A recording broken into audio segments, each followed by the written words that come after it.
മത്തായി 6-ാം അധ്യായം. ധർമ്മദാനം. മറ്റുള്ളവരെ കാണിക്കാൻ വേണ്ടി അവരുടെ മുൻപിൽ വെച്ച് നിങ്ങളുടെ സൽക്കർമ്മങ്ങൾ അനുഷ്ഠിക്കാതിരിക്കാൻ സൂക്ഷിച്ചു കൊള്ളുവിൻ. അല്ലെങ്കിൽ നിങ്ങളുടെ സ്വർഗസ്ഥനായ പിതാവിങ്കൽ നിങ്ങൾക്ക് പ്രതിഫലമില്ല. മറ്റുള്ളവരിൽ നിന്ന് പ്രശംസ ലഭിക്കാൻ കപടനാട്യക്കാർ സിനഗോഗുകളിലും തെരുവീഥികളിലും ചെയ്യുന്നത് പോലെ നീ ഭിക്ഷ കൊടുക്കുമ്പോൾ നിന്റെ മുൻപിൽ കാഹളം മുഴക്കരുത്. സത്യമായി ഞാൻ നിങ്ങളോട് പറയുന്നു, അവർക്ക് പ്രതിഫലം ലഭിച്ചു കഴിഞ്ഞു.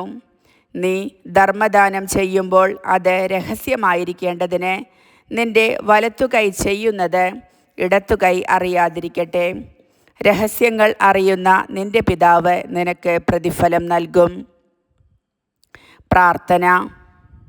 നിങ്ങൾ പ്രാർത്ഥിക്കുമ്പോൾ കപടനാട്യക്കാരെ പോലെ ആകരുത്.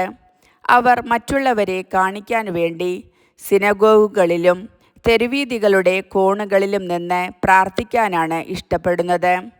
സത്യമായി ഞാൻ നിങ്ങളോട് പറയുന്നു, അവർക്ക് പ്രതിഫലം ലഭിച്ചു കഴിഞ്ഞു. എന്നാൽ നീ പ്രാർത്ഥിക്കുമ്പോൾ നിന്റെ മുറിയിൽ കടന്ന് കതകടച്ച് രഹസ്യമായി നിന്റെ പിതാവിനോട് പ്രാർത്ഥിക്കുക. രഹസ്യങ്ങൾ അറിയുന്ന പിതാവ് നിനക്ക് പ്രതിഫലം നൽകും. പ്രാർത്ഥിക്കുമ്പോൾ വിജാതീയരെ പോലെ നിങ്ങൾ അതിഭാഷണം ചെയ്യരുത്. അതിഭാഷണം വഴി തങ്ങളുടെ പ്രാർത്ഥന കേൾക്കുമെന്ന് അവർ കരുതുന്നു. നിങ്ങൾ അവരെ പോലെ ആകരുത്. നിങ്ങൾ ചോദിക്കുന്നതിന് മുൻപ് തന്നെ നിങ്ങളുടെ ആവശ്യം നിങ്ങളുടെ പിതാവ് അറിയുന്നു. യേശു പഠിപ്പിച്ച പ്രാർത്ഥന. നിങ്ങൾ ഇപ്രകാരം പ്രാർത്ഥിക്കുവിൻ: സ്വർഗസ്ഥനായ ഞങ്ങളുടെ പിതാവേ, അങ്ങയുടെ നാമം പൂജിതമാകണമേ. അങ്ങയുടെ രാജ്യം വരണമേ. അങ്ങയുടെ ഹിതം സ്വർഗത്തിലെ പോലെ ഭൂമിയിലുമാകണമേ. അന്നന്നു വേണ്ട ആഹാരം ഇന്നു ഞങ്ങൾക്ക് നൽകണമേ. ഞങ്ങളുടെ കടക്കാരോട് ഞങ്ങൾ ക്ഷമിച്ചതുപോലെ ഞങ്ങളുടെ കടങ്ങൾ ഞങ്ങളോടും ക്ഷമിക്കണമേ. ഞങ്ങളെ പ്രലോഭനത്തിൽ ഉൾപ്പെടുത്തരുതേ. തിന്മയിൽ നിന്ന് ഞങ്ങളെ രക്ഷിക്കണമേ. മറ്റുള്ളവരുടെ തെറ്റുകൾ നിങ്ങൾ ക്ഷമിക്കുമെങ്കിൽ സ്വർഗസ്ഥനായ നിങ്ങളുടെ പിതാവ് നിങ്ങളോടും ക്ഷമിക്കും.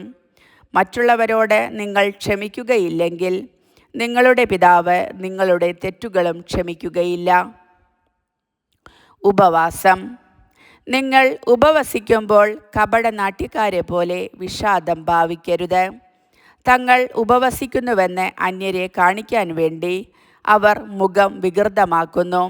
സത്യമായി ഞാൻ നിങ്ങളോട് പറയുന്നു, അവർക്ക് പ്രതിഫലം ലഭിച്ചു കഴിഞ്ഞു. എന്നാൽ നീ ഉപവസിക്കുന്നത് അദൃശ്യനായ പിതാവല്ലാതെ മറ്റാരും കാണാതിരിക്കുന്നതിന് ശിരസിൽ തൈലം പുരട്ടുകയും മുഖം കഴുകുകയും ചെയ്യുക. രഹസ്യങ്ങൾ അറിയുന്ന പിതാവ് നിനക്ക് പ്രതിഫലം നൽകും. യഥാർത്ഥ നിക്ഷേപം. ഭൂമിയിൽ നിക്ഷേപം കരുതി വയ്ക്കരുത്. തുരുമ്പും കീടങ്ങളും അവ നശിപ്പിക്കും. കള്ളന്മാർ തുരന്ന് മോഷ്ടിക്കും. എന്നാൽ സ്വർഗത്തിൽ നിങ്ങൾക്കായി നിക്ഷേപങ്ങൾ കരുതി വയ്ക്കുക. അവിടെ തുരുമ്പും കീടങ്ങളും അവ നശിപ്പിക്കുകയില്ല. കള്ളന്മാർ മോഷ്ടിക്കുകയില്ല. നിങ്ങളുടെ നിക്ഷേപം എവിടെയോ അവിടെയായിരിക്കും നിങ്ങളുടെ ഹൃദയവും. കണ്ണ് ശരീരത്തിൻ്റെ വിളക്ക്. കണ്ണാണ് ശരീരത്തിൻ്റെ വിളക്ക്. കണ്ണ് കുറ്റമറ്റതെങ്കിൽ ശരീരം മുഴുവൻ പ്രകാശിക്കും. കണ്ണ് ദുഷ്ടമാണെങ്കിലോ ശരീരം മുഴുവൻ ഇരുണ്ടുപോകും. നിന്നിലെ പ്രകാശം അന്ധകാരമാണെങ്കിൽ അന്ധകാരം എത്രയോ വലുതായിരിക്കും. 2 യജമാനന്മാർ. 2 യജമാനന്മാരെ സേവിക്കാൻ ആർക്കും സാധിക്കുകയില്ല. ഒന്നുകിൽ ഒരുവനെ ദ്വേഷിക്കുകയും അപരനെ സ്നേഹിക്കുകയും ചെയ്യും, അല്ലെങ്കിൽ ഒരുവനെ ബഹുമാനിക്കുകയും അപരനെ നിന്ദിക്കുകയും ചെയ്യും. ദൈവത്തെയും മാമോനെയും സേവിക്കാൻ നിങ്ങൾക്ക് സാധിക്കുകയില്ല. ദൈവപരിപാലനയിൽ ആശ്രയിക്കുക. ഞാൻ നിങ്ങളോട് പറയുന്നു, എന്തു ഭക്ഷിക്കും എന്തു പാനം ചെയ്യും എന്ന് ജീവനെക്കുറിച്ചോ എന്തു ധരിക്കും എന്ന് ശരീരത്തെക്കുറിച്ചോ നിങ്ങൾ ഉത്കണ്ഠാകുലരാകേണ്ട. ഭക്ഷണത്തേക്കാൾ ജീവനും വസ്ത്രത്തേക്കാൾ ശരീരവും ശ്രേഷ്ഠമല്ലേ? ആകാശത്തിലെ പക്ഷികളെ നോക്കുവിൻ. അവ വിതയ്ക്കുന്നില്ല, കൊയ്യുന്നില്ല, കളപ്പുരയിൽ ശേഖരിക്കുന്നുമില്ല. എങ്കിലും നിങ്ങളുടെ സ്വർഗസ്ഥനായ പിതാവ് അവയെ തീറ്റിപ്പോറ്റുന്നു. അവയേക്കാൾ എത്രയോ വിലപ്പെട്ടവരാണ് നിങ്ങൾ.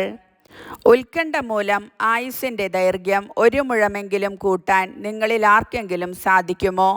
വസ്ത്രത്തെപ്പറ്റിയും നിങ്ങൾ എന്തിന് ആകുലരാകുന്നു? വയലിലെ ലില്ലികൾ എങ്ങനെ വളരുന്നു എന്ന് നോക്കുക. അവ അധ്വാനിക്കുന്നില്ല, നൂൽ നൂൽക്കുന്നുമില്ല.